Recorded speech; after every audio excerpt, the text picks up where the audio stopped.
You know that feeling, right? The day after Thanksgiving, the air is just buzzing with a kind of electric energy.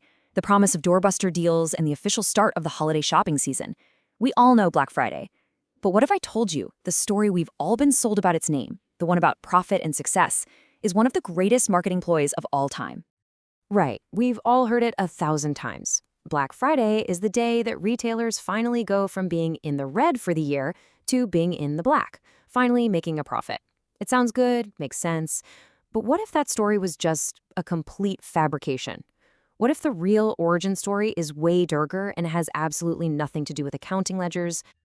Okay, so let's start peeling back the layers on this thing, because our story doesn't begin in some fancy corporate boardroom. No, it starts on the gritty, chaotic streets of a city that was being pushed to its absolute breaking point. Now that quote, that didn't come from some tired shopper or an overworked retail worker. That came directly from the Philadelphia Police Department back in the 1960s. For them, the day after Thanksgiving was an absolute nightmare, and they had a name for it: Black Friday. And here it is, laid out plain and simple. You've got two totally different stories. On one side, you have the shiny, happy marketing myth about profit, and on the other, the grim reality for cops in Philly during the 50s and 60s. The name had nothing to do with money. It was about gridlock, shoplifters, and pure exhaustion. So how on earth did a term of dread become a slogan for success? Well, to really get it, we have to travel back in time to Philadelphia in the mid-20th century. This city was caught in like a perfect storm of holiday shopping mania and die-hard football fanaticism. You can see how this all baked together over time. It actually starts way back in 1939 when FDR literally moves Thanksgiving just to give retailers a longer shopping season. Then jump to the 50s. Philadelphia is a mess. You've got this flood of early Christmas shoppers smashing right into thousands of people pouring into the city for the huge Army-Navy football game on Saturday. The police start calling the absolute mayhem Black Friday. Now, the stores hated this name. They even tried to rebrand it as Big Friday, but it was a total flop. The negative name stuck, at least until the 1980s. That's when some marketing genius brilliantly hijacked the term and invented the whole red to black story that we all know today. So this wasn't just about rebranding a name. Oh no. This was about engineering a national obsession. Let's pop the hood and look at the psychological engine that actually drives this whole frenzy. The secret weapon is a strategy called loss leader pricing. You see that unbelievable deal on a giant TV? Well, the store might actually be losing money on every single one they sell. But here's the thing, they don't care. The TV isn't the prize for them. The goal is to get you in the door, because they know once you're inside, your own psychology starts to work against you. And this is how they get you. It's a real thing called shopping momentum. You go in, you hunt for that one amazing deal, and you get it. And you feel this rush, right? You feel like a savvy champion shopper. That success actually lowers your guard. Your brain's be careful with money alarm just kind of switches off. And all of a sudden, your cart starts filling up with all this other stuff: cables, snacks, a new lamp, things you had no intention of buying. But this carefully built machine of desire, this mix of smart economics and sneaky psychology, it has consequences. Real ones that go way beyond just blowing your budget. The chaos that was once stuck in traffic jams spilled out onto the store floors, and the results were truly devastating. 2,000. Just let that number sink in. That's how many people were waiting outside a Walmart in Long Island back in 2008.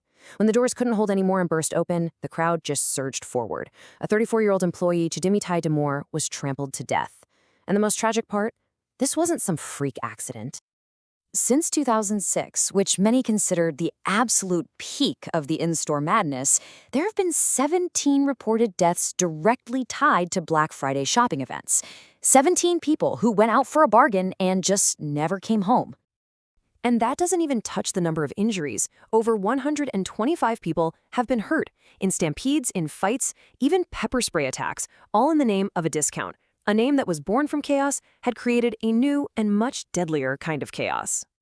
But the story doesn't just end there, in the crowded aisles of American superstores.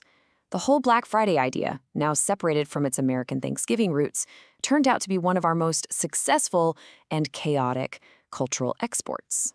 First, the frenzy went digital.